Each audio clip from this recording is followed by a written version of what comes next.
Alright, so I'm back again with another collection video. Now, attempting to finish off my 88 films collection.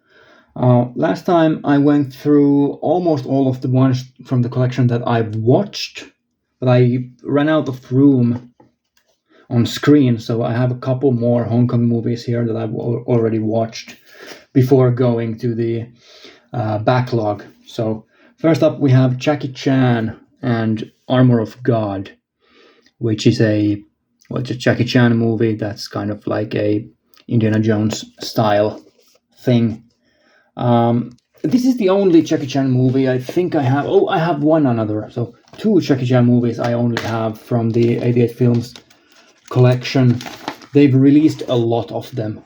So I've been kind of waiting to run into someone who is looking to sell off a bunch of his 88 films Jackie Chan movies, so I could get a lot of them at the same time. But yeah, Armor of God, a really fun action movie. Then we have Brandon Lee in Legacy of Rage. I don't know, I wasn't a huge fan of this movie. It's a very generic, typical Hong Kong action movie, so it's pretty good. Worth watching, but didn't blow me away. Then we have a family comedy by Stephen Chow with this weird alien monster in it. I don't even know what to think of this. It wasn't great. Wait, does it have the same? It has the same art on both sides. No, it's not the same art. It's the Hong Kong poster on the other side. It's pretty much the same thing, but not exactly. Interesting stuff. Let's flip it around.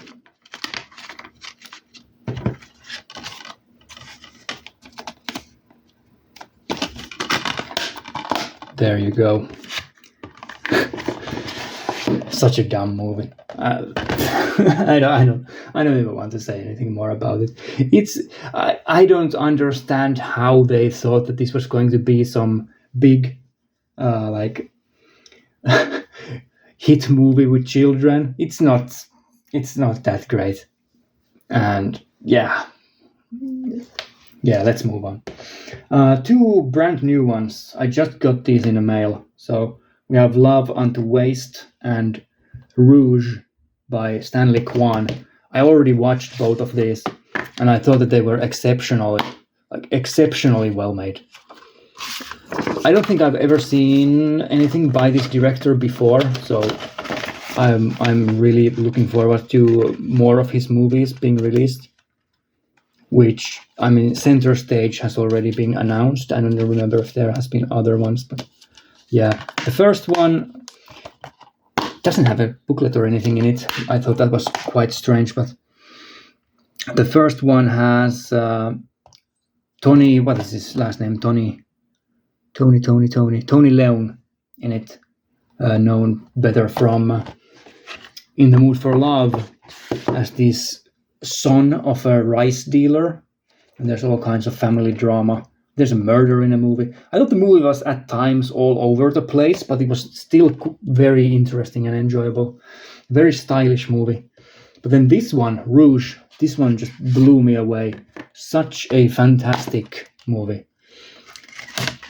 Shot right up to my top 5 all-time favorite Hong Kong movies. It's this really bizarre ghost story, but it's at the same time this period drama. It's half period drama, half ghost story in modern times. Has Leslie Cheung in it. That's the name of the main actor, and then Anita Mui as the main actress.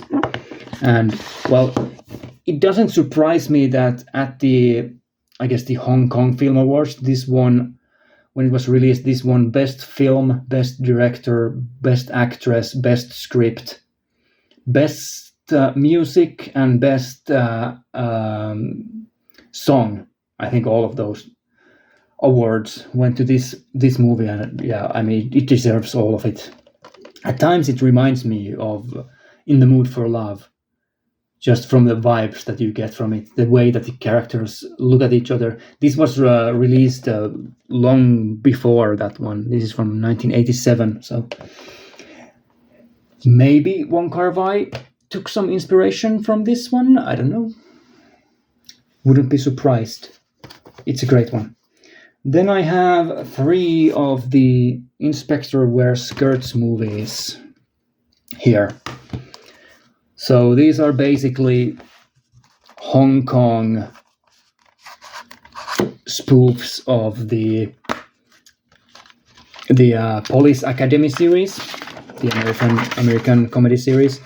So you have female female police trainees. The first movie is about them being in the boot camp. So this is the first time you're introduced to the characters. Not all of the characters stay throughout the series, but most of them do. The first one has Cynthia Rothrock in it.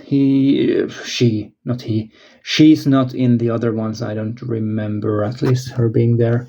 But most of the other ones are. So you have just a list of the most famous female actors of this time, or actresses. You have Sibel Hu. You have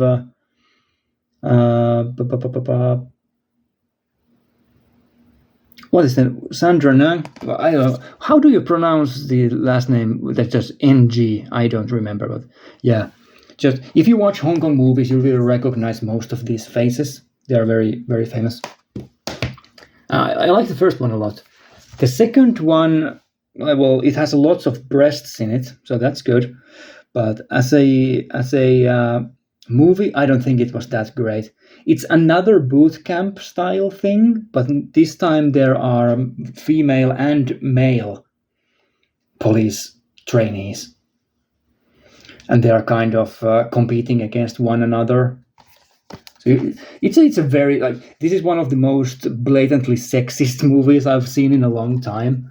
If you watch it today, it doesn't really vibe with the current society, but who cares? It's a funny movie. And the third one I thought was really fun.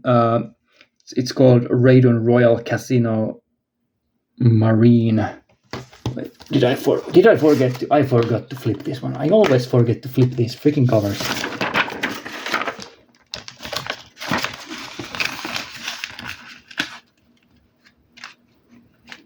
There you go. That's the second one.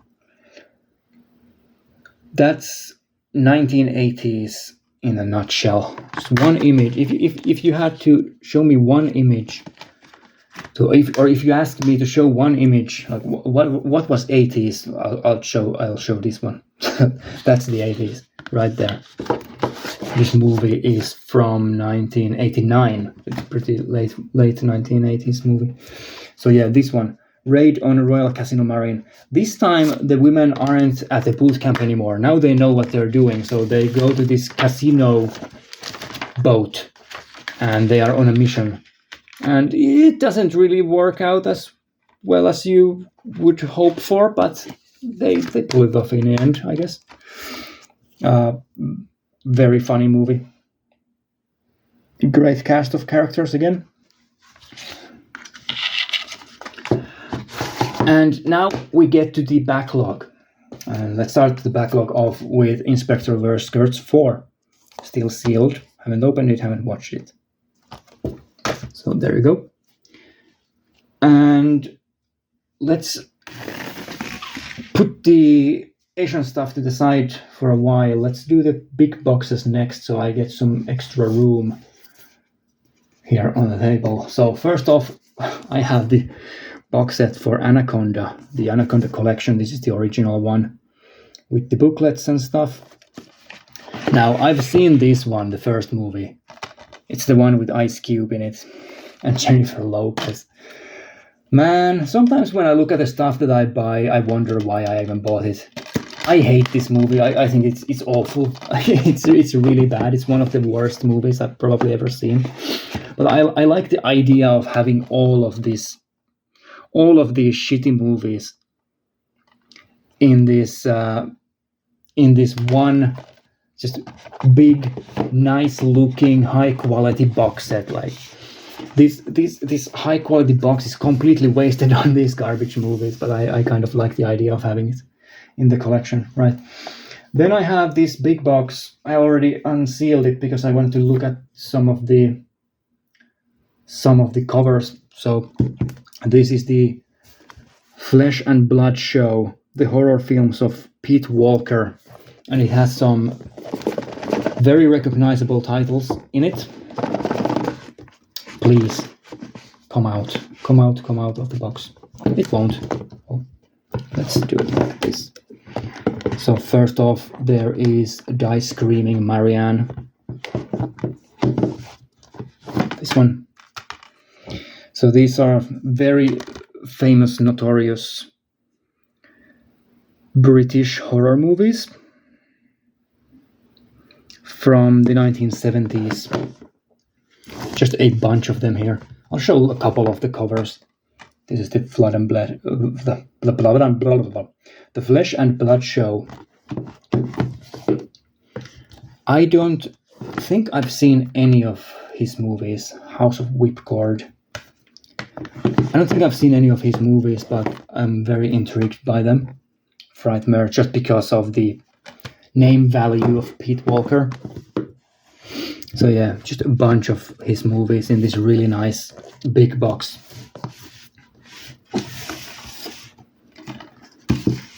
It was a long time coming. This was announced a while ago, and it finally came out, I think, last year in the autumn, maybe in September, October. It was announced a long time ago. I've been waiting for it for a long time, but I still haven't watched any of the movies, so I'll get to it at some point when I have the time. And then I also have this box set for the movie series Species, which are, well, they are movies about aliens and people, I guess, breeding with the aliens, something like that. And there are far more movies in the series than I hoped there would be. There are 4 of them. Well, the first one has a pretty good reputation, but then you look at the covers of the other ones. Yeah, that doesn't. It doesn't look great. It doesn't look great. So I've been dreading the day that I get the urge to start watching these movies.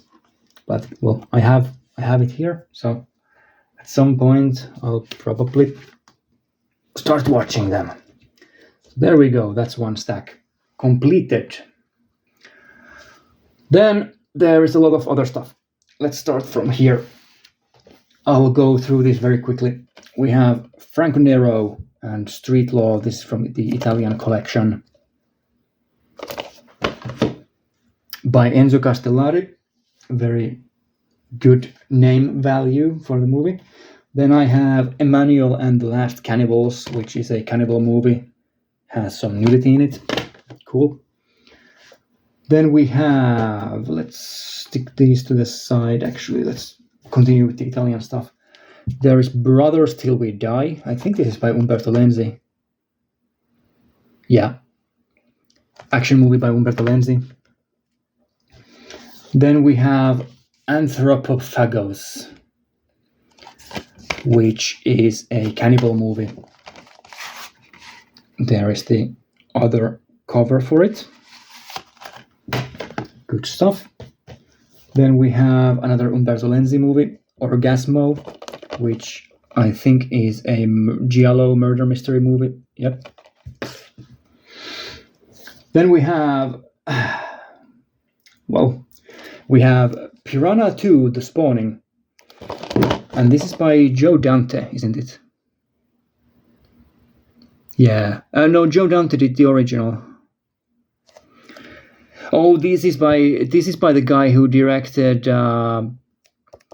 This is by the guy Asonitis, the guy who directed Tentacles. So it's not a good sign, right? Then continuing with the Italian collection, we have the Doll of Satan, some kind of a murder movie, I guess. And then we have Ark of the Sun God, which is a Italian Indiana Jones ripoff, I guess. Let's flip this around. This is also one of the few 4K releases I have. I just happened to run into it for a surprisingly cheap price, and I decided to get it. So let's pronounce this one.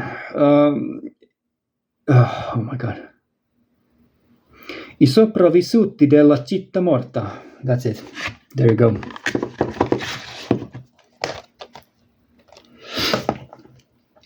My Italian voice is not the greatest, but hope you enjoy it.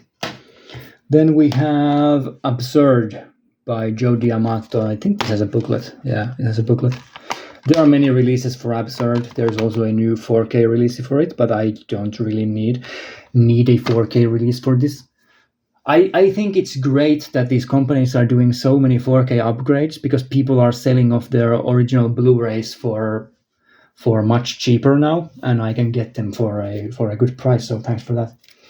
Then I have this Umberto Lenzi movie, Knife of Ice. I have a lot of Umberto Lenzi movies here that I've yet to watch. I've also watched quite a few of them, so I enjoy this guy's output a lot. So Knife of Ice, murder movie again.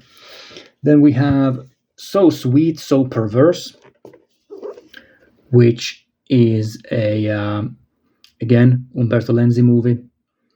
Has Jean-Louis Trintignant,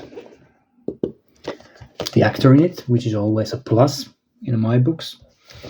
Then we have Hitcher in the Dark, another one from the Italian collection. Again, Umberto Lenzi. Then we have Domenico Paolella and The Nun and the Devil. One of these movies in the subgenre of, let's say, nun-exploitation. So you have nuns, and then it's a horror movie with nuns in it. Then we have Paganini Horror, which has Donald Pleasence in it. His name is even boxed. Yeah, we have Paganini Horror. Oh, this is by Luigi Cozzi, the guy who did Contamination. Interesting. Let's flip the cover for this one.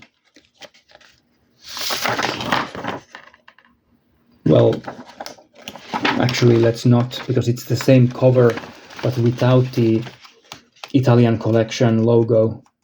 Like it's the exactly same design. It just doesn't have this spine in it. So let's keep that spine. There you go, Paganini Horror. And then I got Green Inferno, Cannibal Holocaust 2. Should probably get around to watching this at some point. Does it have a flipped cover already? No. Does it have a proper cover? Natura Contro is the name of it. I'll keep the Italian Connection logo on the side. There you go. That's Green Inferno. And then what else do we have here? Do we have Italian movies? Yes, we do. I'll have to. These piles are a complete mess, but there we go. That's some more Italian stuff. Lamberto Bava and Macabre, or Macabre, however you want to pronounce it. Lamberto Bava is great. I picked this up just because it has his name on it. So there you go. And then we have Zombie Creeping Flesh by Bruno Mattei.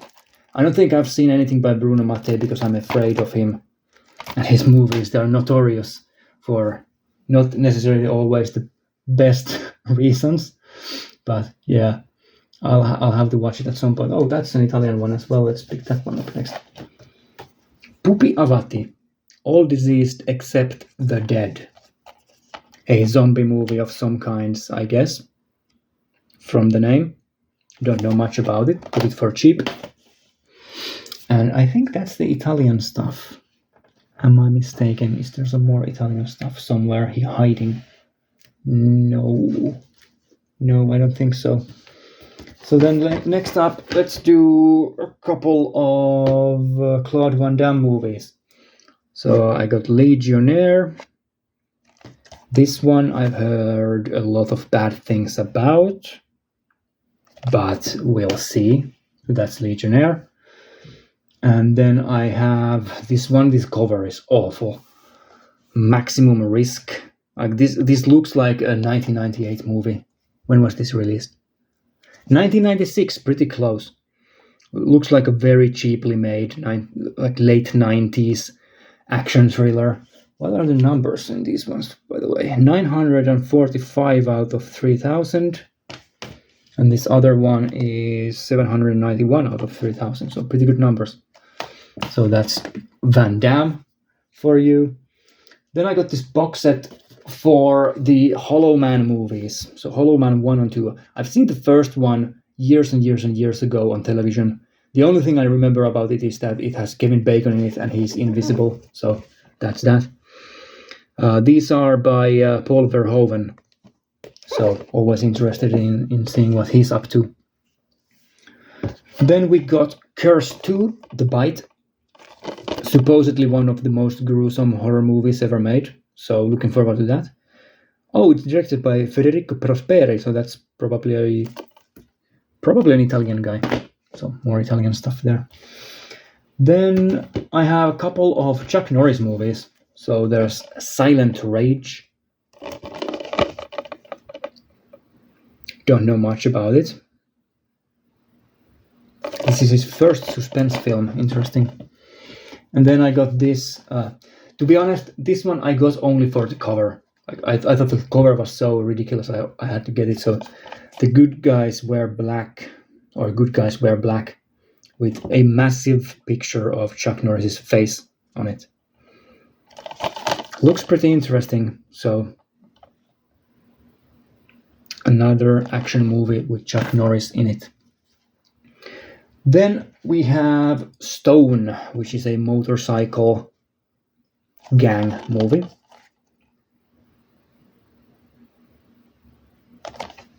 With a Mad Max connection to it.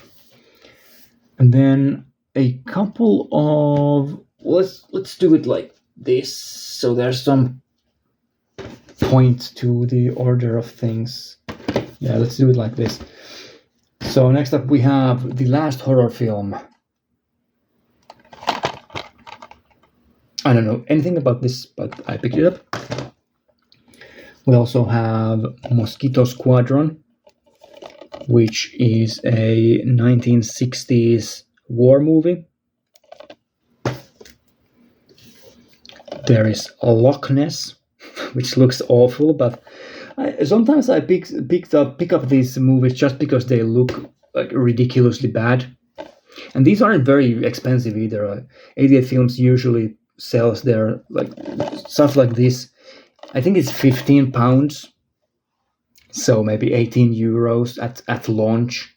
They often sell out quite quickly, these limited ones with the slips, but yeah, they are not the most expensive ones to get. So this has Ted Danson in it, also Ian Holm from Alien and many other great movies. Yeah, people are trying to look for the Loch Ness Monster. This one I bought only because a podcast that I listened to reviewed it, and I still haven't watched this movie and I still haven't listened to the podcast. So this is the Thomas Crown Affair, the Pierce Brosnan version from the 90s. This is from 90 what? Or early 2000s. When was this released? 99. It's supposedly really bad, but I want to watch it anyway. Then we have one of the most notorious B movies of all time, starring Robert Englund, who is best known as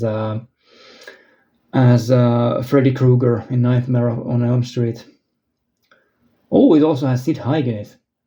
Nice. So yeah, this is Galaxy of Terror. I haven't watched it. I should watch it. Again, this is a movie that I'm afraid of. I'm afraid to watch this movie. It's a Roger Corman horror movie, sci-fi horror movie. It should be pretty bad, but we'll see. Then I have Klaus Kinski in Crawl Space. Klaus Kinski is a great actor. Whenever he's in a horror movie, I'm always interested because he has the most terrifying face of any human ever. So there you go, Crawl Space. He's also in this one, which is Schizoid. He kills women with scissors. Very nice. And these are some of the few movies I have in the slasher collection. This one I also have, Moon in Scorpio. So out of around 50 releases in the series, I think I have 3 of them. So I should probably collect a bit more from that series if I run into them. Right, then I have a bunch of the Tygon movies, 6 here that I still haven't watched. Doom Watch. I'm always interested in these 1960s and 1970s British horror movies, no matter how supposedly bad they are. We have Curse of the Crimson Altar.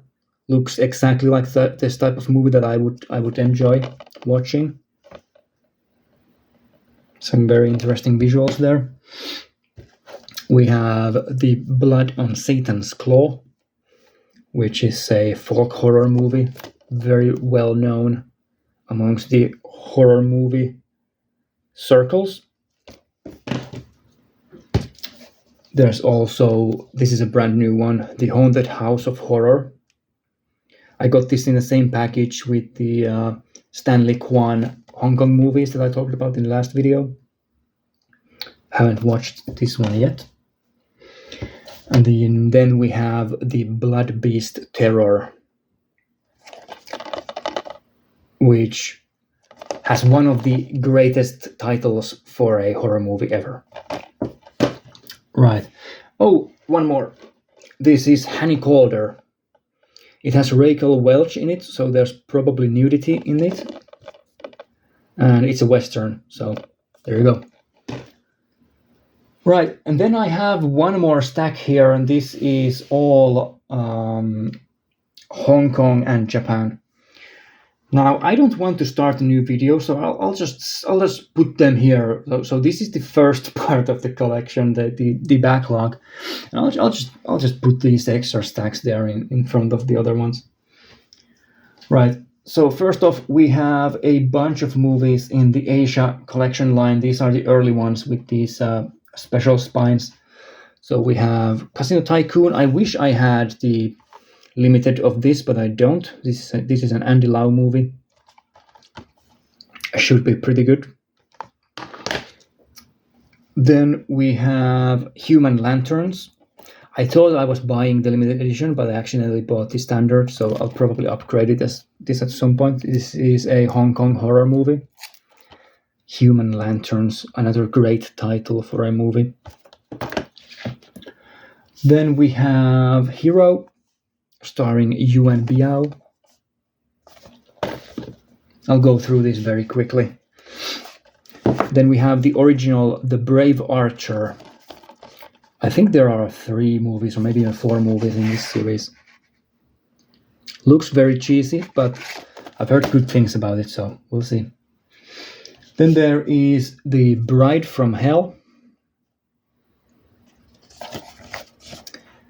There is also a movie by this name that came out in Japan. Bride from Hell. No, it's The Bride from Hades. Right? Maybe that's why they used Hades for the other one. So not to mix up these. Then we have The Flying Guillotine, a Shaw Brothers martial arts movie. We also have here Shaolin Mantis, with one of my favorite cover arts for these Blu-rays. Another Shaw Brothers martial arts action movie. Then something more modern. This is from the early 2000s. This is So Close. It looks awful. It looks like Charlie's Angels, the 2000 ones, but I've heard only good things about this, so Maybe it's deceptively good. We'll see. Then I also have this Jet Li movie, Last Hero in China. So there's that. Then a couple of Hong Kong movies. These are brand new. These designs are very interesting. So there's the Immortal Story. It has this translucent slip, as you can see, that goes on top. So it's the bird cage is on the slip. Very nice looking design. These are Hong Kong drama movies. And then the other drama movie is An Autumn's Tale. This is supposedly kind of like a romantic comedy. It has the autumn leaves there on the slip. Very nice looking design. I like this a lot. It smells weird. It doesn't smell good like that. You can that doesn't transmit through the video. But these covers smell weird. They have this very strong plasticky smell to them. That's not good. It's not good at all. But well, I'm not here to smell these movies. I'm more interested in watching them. Then I got She Beauty of Beauties, which is a Taiwanese movie, if I'm not mistaken. Yeah, a historical drama from Taiwan. Again, to just show off how all over the place the movies are that 88 Films releases. They release a Human Lanterns, just a ridiculous Hong Kong horror movie. Then they release a 2000s weird-looking action movie, So Close, and then they release like a classic Taiwanese movie. And then all of these species, all of this Italian stuff, everything, just all over the place, which I think is a good thing. Right, then we have a couple more here. Right, this one. Erotic Ghost Story. Now they are in, I think, next month releasing a new box set that has this one and the 2 sequels in it. But yeah, it's a ghost movie with lots of nudity in it. Then I got another Jackie Chan movie. Island of Fire has Jackie Chan, Andy Lau, Sammo Hung, Tony Leung in it. I think there's also Jimmy Wang Yu. I think he's also in this one. So just an all-star cast. It's also a prison movie. I'll have to check that out very soon. Then a couple more from Hong Kong and finishing off with Japan. There is the Jet Li movie, The Bodyguard from Beijing.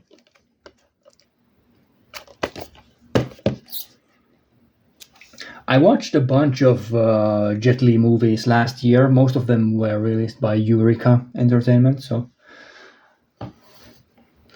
some of them are alright, some of them aren't really that great, but well, what can you do? They can't all be winners. Then this is another almost brand new one. This is Black Cat 2. It comes in this nice box set. It's still sealed. I'm not going to unbox it at this point. So yeah, the first Black Cat movie I thought was pretty good. So I'm looking forward to this second one as well. Right.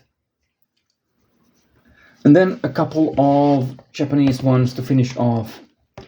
Now, 88 Films, in addition to starting to release these, Japan Anarchy movies, the very out there horror and other types of movies, just gore basically, for the most part. They also started releasing these Nikatsu pink movies, so I have all of them here. Some of them are should be pretty good. So these are basically just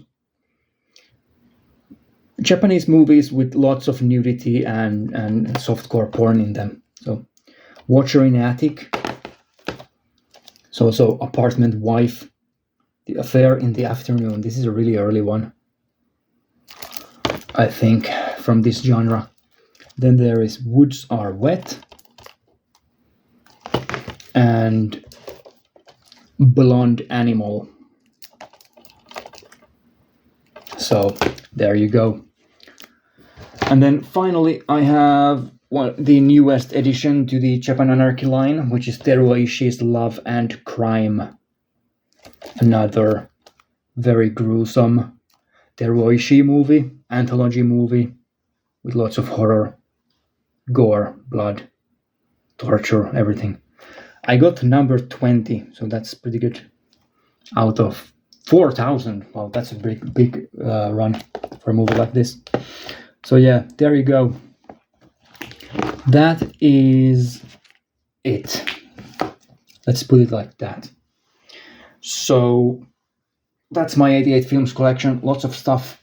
Hope you enjoyed it. I enjoyed going through it. Hopefully many collectors were triggered by me turning around the cover art and not being careful.